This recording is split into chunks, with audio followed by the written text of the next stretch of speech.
Muy buenas tardes. La visión de seguridad de nuestro país es una visión integral que sitúa al ser humano como eje central basado en el respeto a sus derechos y garantía. Así lo dice nuestra Constitución en el artículo 3, numeral 8, donde el Estado tiene que garantizar a sus habitantes el derecho a una cultura de paz, a la seguridad integral y a vivir en una sociedad democrática y libre de corrupción. En este contexto, el Estado ecuatoriano ha implementado políticas, estrategias y acciones que permiten concretar este mandato constitucional. Nuestra Policía Nacional, por ejemplo, tuvo un cambio radical en su visión de pasar a ser una policía de concepción militarizada a una policía comunitaria, profesional, equipada y de permanente interacción con la ciudadanía en las circunscripciones territoriales, siempre en el marco de la protección interna y mantenimiento del orden público, respetuosa con los derechos humanos en apego al irrestricto ordenamiento jurídico de nuestro país. Esto ha dado como resultado que en la última década tengamos una reducción drástica de delitos, que particularmente me permito citar los delitos como violación, trata de personas, los homicidios y asesinatos. Y me voy a permitir poner como ejemplo este último delito, que pasa de una tasa en el 2006 de 19 homicidios y asesinatos por cada 100.000 habitantes a 5.6 homicidios y asesinatos por cada 100.000 habitantes en el 2016. Estos hechos convierten hoy por hoy a nuestro país como uno de los países más seguros de la región. Asimismo, me permito aclarar ante ciertas precisiones que se dieron en este foro, que nuestro país, el Ecuador, es un país con una política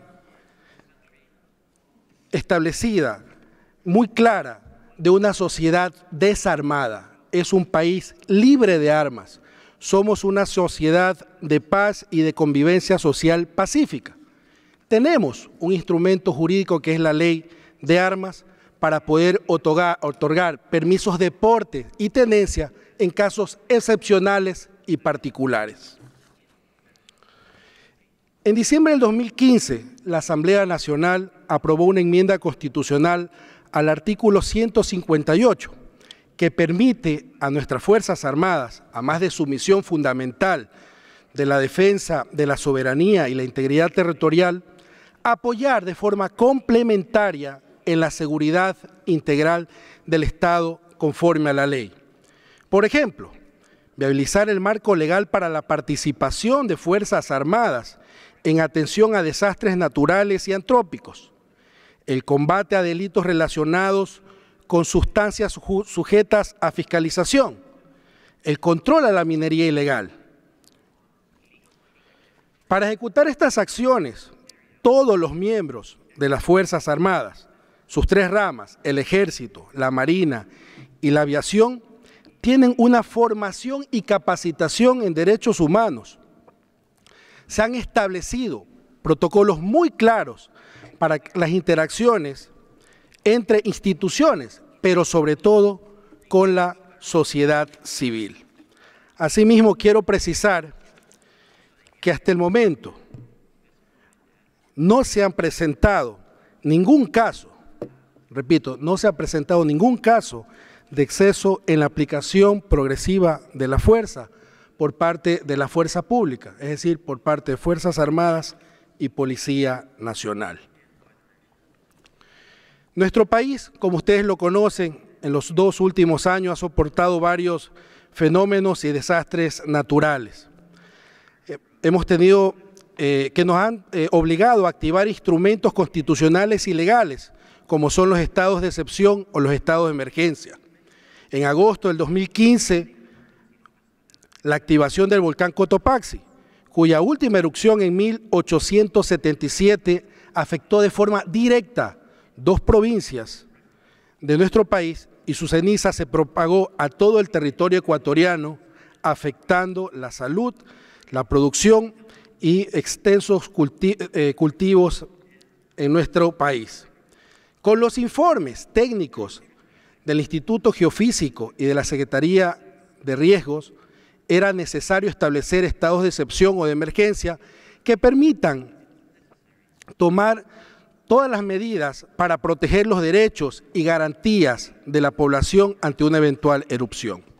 Asimismo, el 16 de abril del 2016, las provincias de Manabí y Esmeraldas, en la costa ecuatoriana, fueron gravemente afectadas por un terremoto que cobró la vida de 671 personas. Hubo más de 4.800 personas heridas, miles de damnificados y más de 3.200 millones de dólares en pérdidas. Cabe indicar que hasta la presente fecha, hasta hoy en la mañana, tenemos más de 3.700 réplicas del terremoto.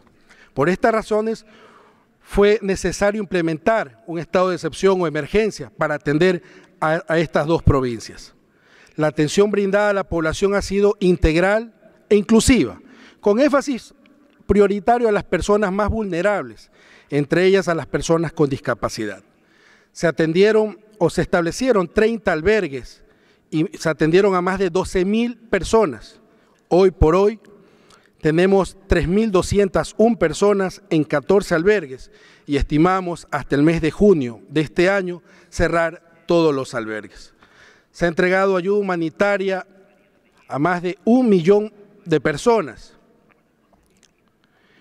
La atención a este desastre natural es acompañada por organismos competentes de Naciones Unidas, quienes en sus diferentes visitas e interacciones han destacado la capacidad del Estado ecuatoriano ante la reacción y atención de la población.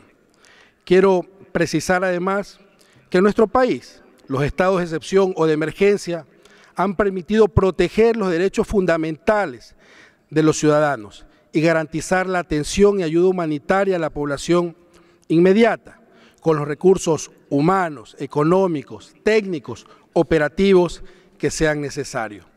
Finalmente, estos estados de excepción o de emergencia han sido notificados de forma oportuna a la Corte Constitucional y puesto en conocimiento de los organismos internacionales de protección de los derechos humanos. Muchas gracias, César. Señor vicepresidente, quisiéramos seguir con las participaciones, comentarios, observaciones de los estados. Muchas gracias.